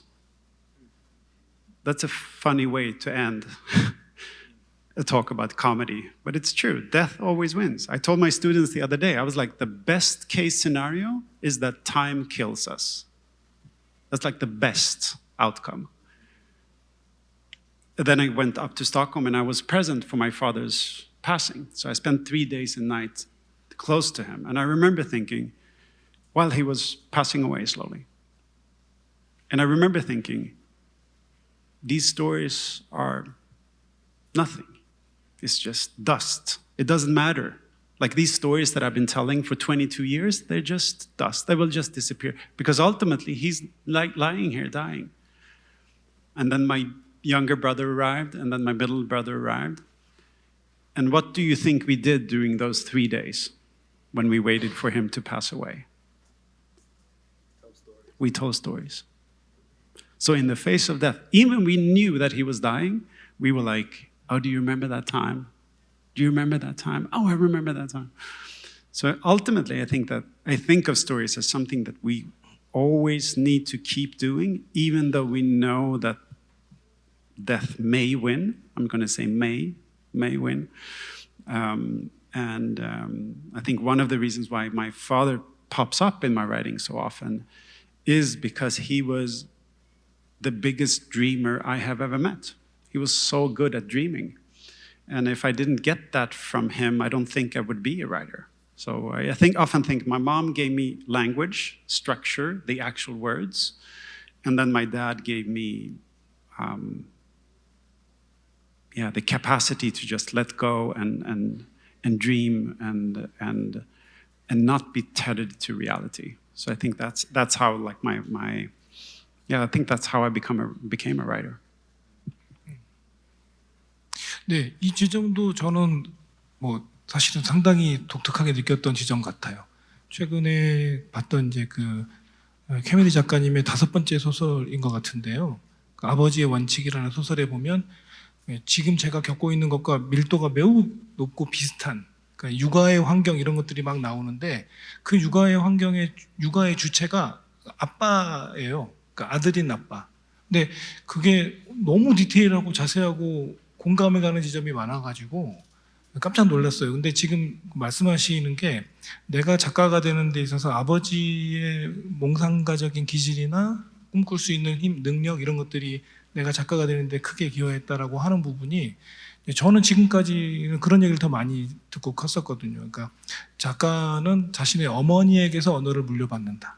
이런 얘기를 한국에서 더 많이 들었는데 캐미리 작가님의 개인적인 경험 안에서 그 아버지로부터 그 언어를 물려받고 경험과 기질을 물려받은 작가가 되었다라고 하는 부분이 소설하고도 같이 일치되어서 더 흥미롭게 와닿는 이야기였던 것 같습니다.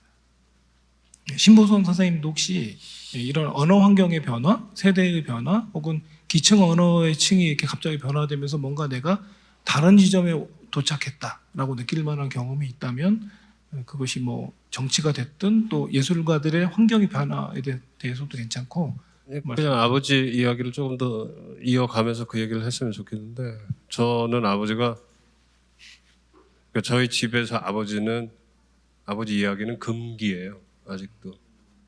왜냐하면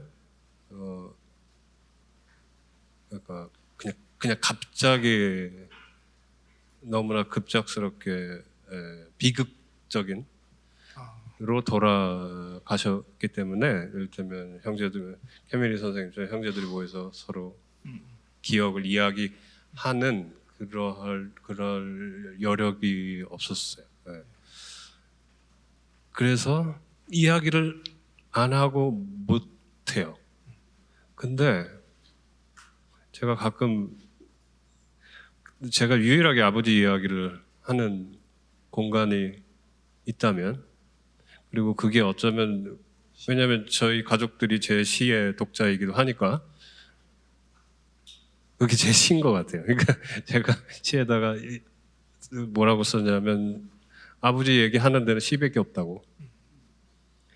거기서는 아버지를 놀리기도 하고 사실 어저께 제가 시 한 편 완성하고 왔다 그랬는데 또 아버지가 등장하네요. 사실 어떤 시냐면 저 사진에 대한 시예요. 저 사진이 저희 어머니가 찍어준 사진이에요. 근데 제 사진이 별로 없어요. 근데 저 사진이 비교적 제가 좀 늙어 보이는 사진 같아요. 저게 한 2008년, 9년에 찍은 사진이거든요. 최근 몇 년 전에 찍은 사진을 봤는데 너무 젊게 나온 거예요. 이건 좀 아닌데. 근데 저 사진을 보니까 조금 늙게 나온 사진 같아서 오히려 옛날 사진이 늙어 보여서 저 사진을 제가 보냈거든요. 근데 저 사진이 자꾸 눈에 들어오잖아요. 그래서 저 사진, 어머니가 찍어준 사진과 아버지 얘기를 엮어서 제가 시를 한 편 지금 거의 이제 마무리하는 단계인데, 네, 시에서는 아버지 얘기를 슬프게, 웃기게, 또 이런저런 이야기를 시에서만 하고 있는 것 같아요. 그런데 거기서 어떤 이제 차이가, 아버지의 시 세계관과 저의 언어, 시, 문학관 세계관은 한 번도 일치하지 않았어요. 아버지 살아생전에는 아버지랑 그런 얘기하면 거의 싸웠어요. 네. 근데 화해를 못하고 화합을 못하고 그 아버지가 그냥 가신 거예요.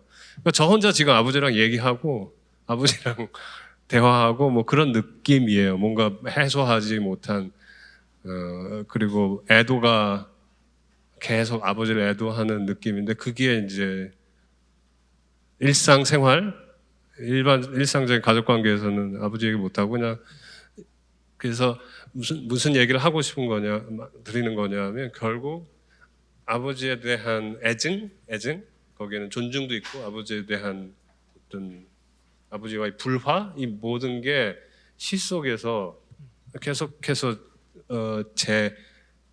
그러니까 재현된다는 게 이렇게 그대로 이렇게 나타나는 게 아니라, 그러니까 재연된다, 그러니까 re-enacting 된다, 그러니까 재연된다라고 할 수 있겠죠. 그런 무대가 저한테는 시인 것 같아서, 예, 거기에는 아버지의 언어관, 세계관, 아버지 세대의 생각, 이런 것들이 계속 이렇게 서로 만나고 부딪히고 하는 그게 저한테는 어떤 의미에서는 아버지에 대한, 또 아버지의 세계에 대한 제 나름의 어떤 대화 혹은 뭐 논쟁인 것 같습니다. 시가 저한테는 그런 것 같아요. 네. 아무래도 그 문학 작품이라고 하는 공간이 그런 모든 언어들이 다 만나고 조우하고 공존하고 서로 부딪히고 뭐 차이를 만들어내기도 하고 공감을 만들어내기도 할 수 있는 그런 공간이 아닐까, 그런 생각이 듭니다. 예, 사전 질문이 하나 들어와서 여쭤보고 싶은데요. 세 분 선생님들 중에 누군가가 이 질문에 대해 답해 주시면 될 것 같아요. 농담에 포장되어 있는 어떤 비하나 차별의 언어는 문학적 상상력 속에서 어떤 의미를 가질 수 있을까요? 라고 물어주셨어요. 그러니까 비아냥이나 차별, 이런 언어들이 문학적 상상력 속에서 어떤 의미를 가질 수 있는가라고 물어봐 주셨는데,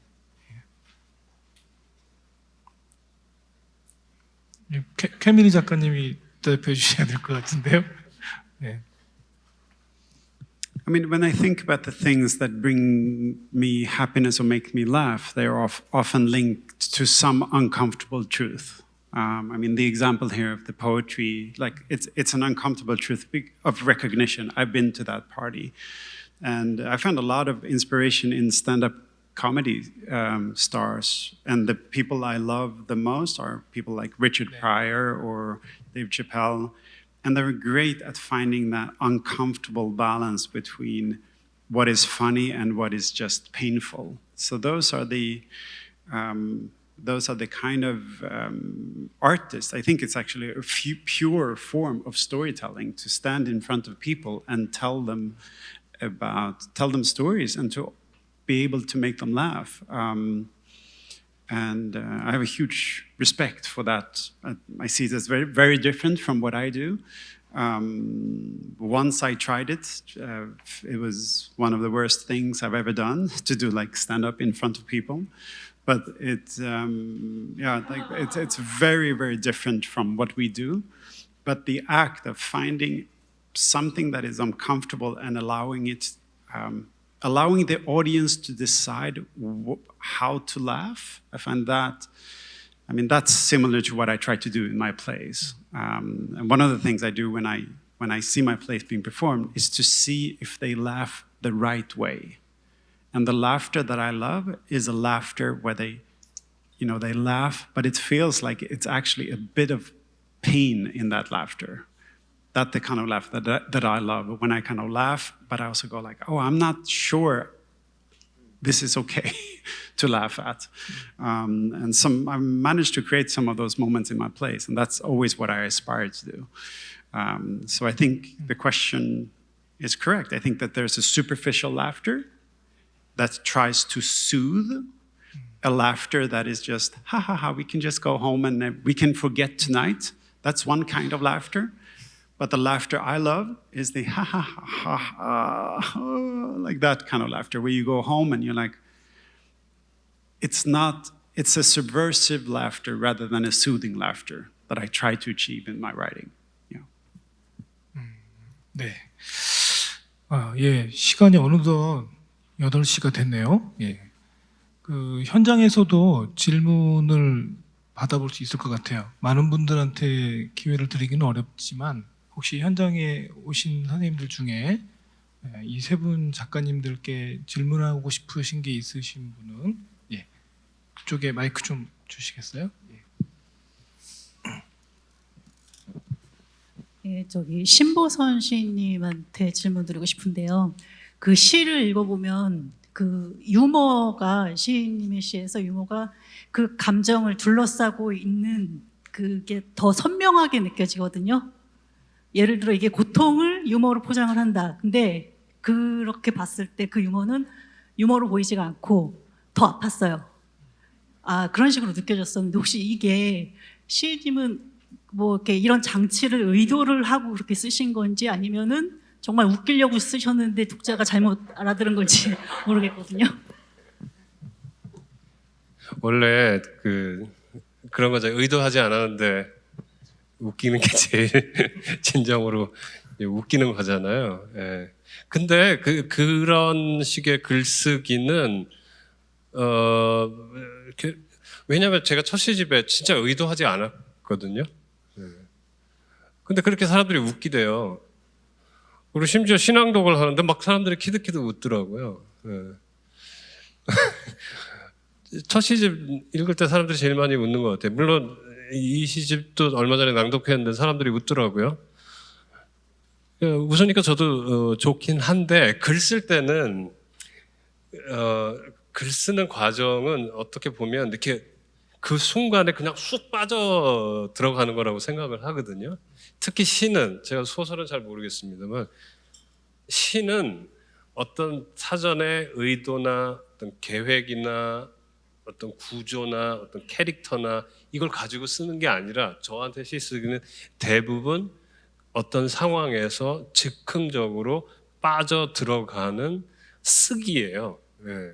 물론 이 쓰기가 그렇다고 해서 굉장히 자유롭고 뭐 그냥 줄줄줄 흘러나오고 그런 건 아닙니다. 그래서 삐그덕거리고 힘들고 안 나오면 막 머리 싸잡고 뭐 하여튼 온갖 짓을 다 하면서 쥐어짜내는 그런 글쓰기이긴 하지만 그런 계획이나 의도가 들어갈 여지는 별로 없는 것 같아요. 예. 하지만 왜 자꾸 그런 글이 나오지? 이건 저한테 질문인데 그건 어쩌면 제가 일단 코미디를 좋아하고요. 예. 그 코미디가 다루는 그 감정들을 좋아하고요. 거기에는 엄살도 있고 속임수도 있고 또 뭉치는 것도 있고 그러면서 아이러니도 있고 그 코미디가 갖는 굉장히 풍부한 어떤 자원들이 있는 것 같아요. 그래서 아마도 그것에 제가 유독 제 글쓰기뿐만이 아니라 영화를 봐도 그렇고 혹은 다른 시나 다른 소설이나 볼 때도 항상 그런 것에 매혹돼 있을 수는 있겠죠. 그런 게 제가 몸에 밴 것일 수 있지만 의도하거나 계획하거나 그런 것 같진 않습니다. 예, 현장에서 주신 질문에 대한 답변은 아까 사실 맨 처음에 답변을 이미 주셨던 것이 되는 셈이네요. 그러니까 첫 시집은 웃기려고 쓴 건 아니었는데 사람들이 자꾸 웃었다. 예, 나중에는 좀 웃겨보려고도 했는데 근데 여전히 웃는다. 그러시는 거였네요. 예, 또 다른 혹시 질문하실 분 있으실까요? 예, 이쪽에 남성분께. 예, 저희는 농담을 할 때 있는 그대로 얘기할 때도 있지만 뭐 과장이나 생략을 하고 거짓을 섞을 때도 있잖아요. 그리고 이런 걸 조금 미디어적인 표현으로 더러 뭐 MSG를 친다라고 표현을 하는데 저 같은 일반인은 이런 MSG의 사용에 경각심이 전혀 거의 없는데 혹시 이 활자로 된 기록을 남기는 작가님들 입장에서는 이런 MSG 사용에 대한 경각심이나 나름대로의 기준이 있으신지 셋 중 아무 작가님에게도 듣고 싶습니다. 예. 네, 그 MSG라고 부르는 것이 맞는지 모르겠지만 저희가 기본적으로 이야기라는 것을 만들 때는 그것이 구조적으로 일기와는 다를 수밖에 없는 것 같아요. 일기는 사건이 일어난 순서대로 그냥 그것을 서술하면 일기가 되잖아요. 그런데 있었던 것을 하나도 편집하지 않고 그것을 이야기하는 주체에 어떤 통제 없이 아무렇게나 만들어지는 것은 우연한 해프닝일 뿐이지 그것이 이야기는 아닌 것 같아요. 그래서 픽션뿐만 아니라 시뿐만 아니라 논픽션에서도 어느 정도의 픽셔널함은 사실은 불가피하다고 생각해요. 같은 사건을 보고 저희가 오늘 이 같은 무대를 보고도 다른 기억들을 가장 위에 쌓고 이제 돌아갈 거잖아요. 그럼 그것이 저희 안에 남는 순서도 다를 것이고 이야기 안에서 어떤 부분에 비중을 싣고 싶은지가 사실은 그 작가가 하는 되게 중요한 선택이고 그 작가가 누군지를 보여주는 것이기도 하기 때문에 필연적이라고 생각해요. 네, 약간 그 과장적인 혹은 편집된 이런 식의 글쓰기 방법 자체는 작가에게는 오히려 역설적인 환경일 수 있을 것 같아요. 그러니까 지금 이원신께서 말씀해 주신 게 꼭 그 예를 들면 누드비치에서 혼자 옷을 입고 있는 것 같은, 여기서는 있는 그대로를 말하는 게 오히려 더 낯뜨거운 일이 될 수밖에 없는 게 또 한편으로 작가한테 주어져 있는 공간일 수 있을 것 같습니다. 저 누드비치 가봤는데 그때 옷 입었습니다. 예, 저는 지나만 가고 가보지는 못했습니다. 예, 네, 오늘 만만치 않은 주제를 가지고 상당히 흥미롭게 이야기를 나누었던 것 같고요. 다만 그 계획된 대로 이야기를 이끌고 갈 수가 없게 종횡무진했다는 사실만 말씀을 드리고 싶습니다. 예, 오늘 온오프라인 관객분들이 무척 또 흥미로운 질문을 해주셨고 질문해주신 독자분들 또 답변해주신 작가님들께 모두 감사 말씀드립니다. 시간이 빠르게 지나갔습니다. 마무리하기 전에 작가님들께서 오늘 시간 어떠셨는지 정말 간략하게 소감 한 말씀 해주시고요. 간단하게 소감 좀 부탁드리겠습니다. 캐미리 작가님, 오늘 소감 부탁드릴게요. Yeah, thank you very much for coming. It was really fun to talk about poet parties and nude beaches.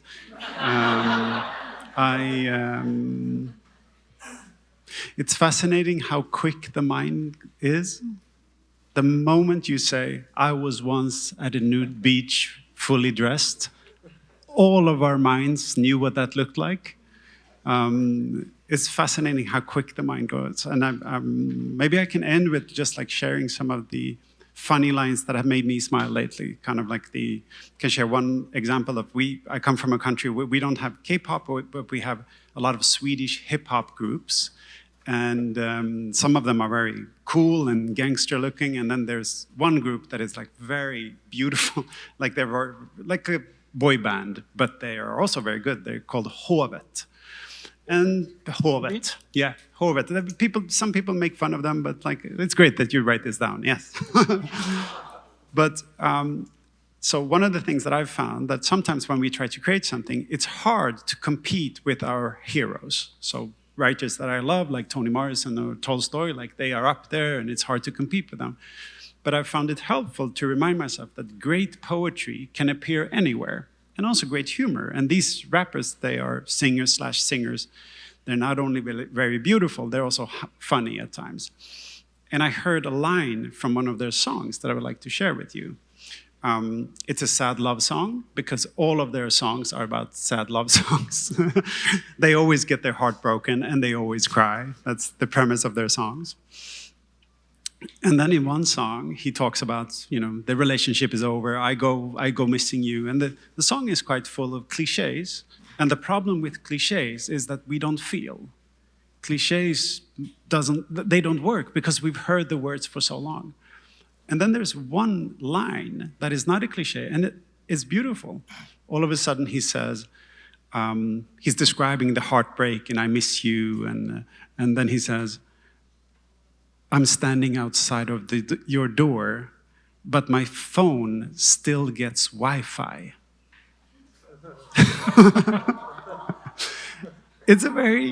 It's a beautiful line. I just love that line.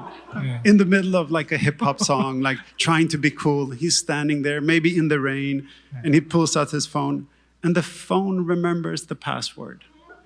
She hasn't changed everything is new. She has a new boyfriend, he is heartbroken, but their phones connect. I find that to be beautiful. And those moments when a line makes you feel less alone, I think those are my favorite lines in literature and apparently in Swedish rap music. 데이터 용량이 별로 없었나 봐요. Data. He must have low Yeah, data. Yeah, yeah. 비밀번호 바꿔야죠. 예. 김윤씨는 말의 목을 쳤습니다. 예. 예. 예. 신보선 시인님하고 이원 시인님 간단. That's an even better line. I'm standing outside and I'm not connected to the Wi-Fi. That's better, right? You've changed everything. You have a new name on your door. You have a new boyfriend and a new Wi-Fi router.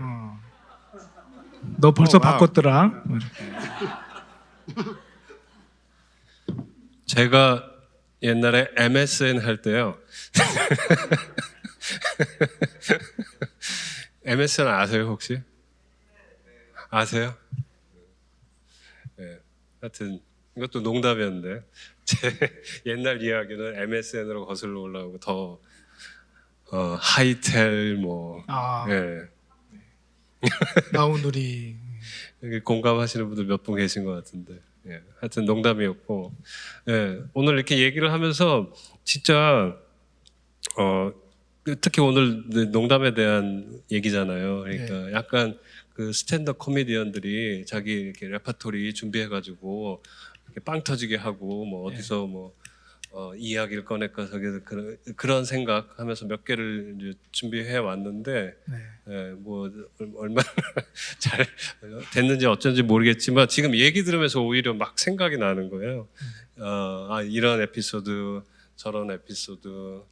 그래서 이렇게 원래 제가 이제 좋아하는 대화는 뭐 종횡무진이라고 말씀하셨는데 주소도 없고 얘기가 절로 갔다가 수습이 안 되고 또 일로 갔다가 그런 대화가 저는 좋은 대화고 즐거운 대화라고 생각을 하는데 오늘 그런 대화의 자리였던 것 같아서 저는 이제 여기서 듣고 또 말하면서 그런 즐거움을 느꼈는데 여기 오늘 이렇게 어려운 자리 좋은 이렇게 찾아오신 관객분들 독자분들도 그런 뭐라 그럴까 혼란스럽고도 정신없고도 산만하고도 뭐 하여튼 그런 와중에 어떤 즐거움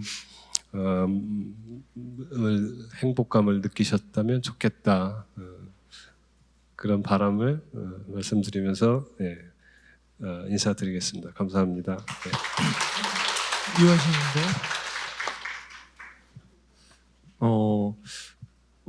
강연이나 북토크를 할 때는 마이크를 쥐고 있는 사람이 무대에 서 있기 때문에 사실은 일방향적인 발화이기도 하지만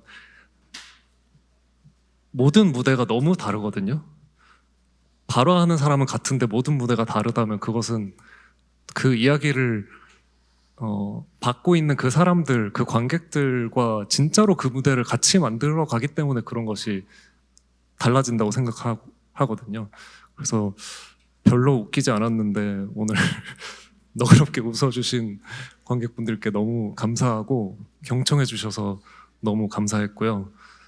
주말에 어쨌든 시간을 떼어서 여기까지 열린 마음으로 와주신 게 너무 감사했고, 오늘 잘 웃어주신 분들께 너무 감사해서 다음 행사 때도 섭외를 한번 네, 인스타 스토리에 올릴 테니 네, 아닙니다. 뭐 그러나 예, 감사는 제 몫이죠. 예. 신보선 시인님, 이원 시인님, 요나스 작가님께 예, 감사 말씀드립니다. 또 이 자리를 가득 채워주신 모든 관객 여러분, 또 유튜브로 함께해 주시는 분들께도 고개 숙여 감사 인사드립니다. 오늘 의미 있는 자리를 마련해 주신 한국문학번역원에도 감사드립니다. 의미 있는 자리를 더 자주, 더 많이 만들어 주시면 좋겠죠, 여러분? 예, 그리고 사회 봐주신 이현숙 씨님 너무 감사합니다. 예, 감사합니다. 한국문학번역원에서 마련한 2025년 서울국제작가축제 농담이었다고 하는 당신의 진심을 주제로 오늘 한 토론을 여기서 마치겠습니다. 다음 이야기의 시작에서 또 만날 수 있기 바랍니다. 감사합니다.